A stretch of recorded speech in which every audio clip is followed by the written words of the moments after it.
بسم اللہ الرحمن الرحیم۔ اسلامی رسوم و آداب کے حوالے سے ہمارے معاشرے میں بعض ایسی غلط فہمیاں پائی جاتی ہیں اور بالعموم یہ غلط فہمیاں صرف ایشیا کے ممالک میں جو مسلمان ممالک ہیں وہاں نہیں بلکہ پوری دنیا میں جہاں جہاں مسلمان بستے ہیں ایسی غلط فہمیاں پائی جاتی ہیں کہ جن کی بنیاد پہ پورے کے پورے ملک جو ہیں بعض دفعہ ایک ایسے تہوار یا ایسی آداب اختیار کرتے ہیں وہاں کے مسلمان کہ جن کے بارے میں بظاہر ان کا یہ خیال ہوتا ہے کہ ایک مسلمانوں کے یا اسلام کے پسندیدہ آداب ہیں یا ریکمینڈڈ ایٹیکٹ ہیں۔ حالانکہ بعض دفعہ ایسا ہوتا ہے کہ اس میں بہت زیادہ خلط مبس ہوتا ہے، اور اسی قسم کا ایک مسئلہ جو ہم اس وقت آج زیر بحث لائیں گے وہ عورتوں کے ختنے کا ہے یا فیمیل سرکمسیجن جس کو ہم کہتے ہیں۔ تو اس کے بارے میں چونکہ ہمارے ہاں یہ رائے پائی جاتی ہے، امام شافعی کی نسبت سے بات بیان ہوتی ہے کہ وہ خواتین یا عورتوں کے ختنے کے قائل تھے۔ چنانچہ یہ ایک پوری کی پوری آپ کہہ لیجئے کہ ایک کانسیپٹ ہے جو اسلامی دنیا میں بیان کیا جاتا ہے، اور یہ کہا جاتا ہے کہ عورتوں کا جو ختنہ یعنی مردوں کے ختنے کے حوالے سے ظاہر ہے یہ بات بالکل مسلم ہے کہ یہ ایک دین کا حکم ہے۔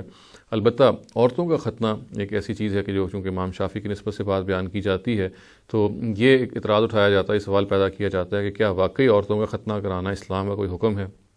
تو دیکھیے، نبی صلی اللہ علیہ وسلم کی سنت سے جو ہمیں بات معلوم ہوتی ہے، اور جو سنت سے مراد ان کا وہ اسٹیبلشڈ عمل ہے، وہ ان کا متفق عمل ہے، متفق علیہ عمل ہے، جس کے اوپر انہوں نے باضابطہ طور پہ دین کے طور پہ عمل کیا، جو حضرت ابراہیم کے زمانے سے چلا آ رہا تھا، اور پھر اس میں اگر کوئی ضرورت کسی حق و اضافے کی تھی یا کسی ترمیم کی تھی اس کو انہوں نے کیا، اور پھر اب دین میں اس کو یعنی اپنے فالوورز میں بطور دین کے جاری کیا۔ تو ہمیں یہ معلوم ہے کہ مردوں کا ختنہ تو بہرحال ویسی ہی سنت ہے، اور حضرت ابراہیم کی سنت ہے، یہ معلوم ہے ہمیں، حضرت ابراہیم کا اپنا ختنہ ہوا، اسی سے اس کا آغاز ہوا، اور پھر آخر تک یعنی خود نبی صلی اللہ علیہ وسلم کے اپنے زمانے تک اس کو بطور ایک سنت کے اس کو نافذ کیا گیا، اور یہ ایک پسندیدہ چیز ہے۔ اور ظاہر ہے کہ اسلامی رسوم و آداب کے حوالے سے یہ ذہن میں رکھنا چاہیے کہ جب بھی کوئی اس طرح کا حکم دیا جاتا ہے تو اصل چیز اس کے پیچھے جو محرک کا باعث بنتی ہے وہ تزکیہ ہے، وہ پاکیزگی ہے، اور یہ پاکیزگی ہی ہے جس کی وجہ سے اس کا حکم دیا گیا۔ تاہم خواتین یا عورتوں کے ختنے کے حوالے سے نبی صلی اللہ علیہ وسلم نے اس قسم کی کوئی سنت جاری نہیں کی۔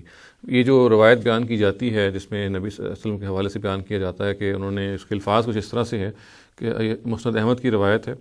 صلی اللہ علیہ وسلم سے نسبت جو بیان کی جاتی ہے، اور پھر کہا جاتا ہے کہ انہوں نے یہ کہا کہ الختان سنت للرجال سنت للرجال مکرمۃ للنساء، یعنی ختنہ کرانا جو ہے وہ مردوں کے لیے تو سنت ہے اور عورتوں کے لیے پسندیدہ چیز ہے، اچھی چیز ہے۔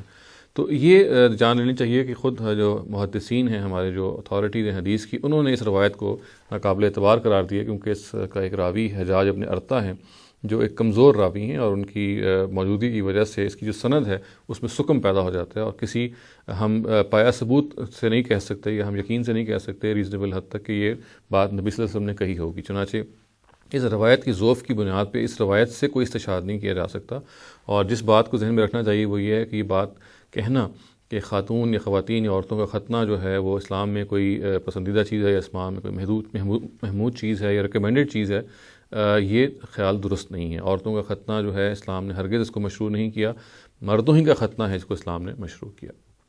اقول قولی ھذا واستغفر اللہ لی ولکم ولسائر المسلمین والمسلمات۔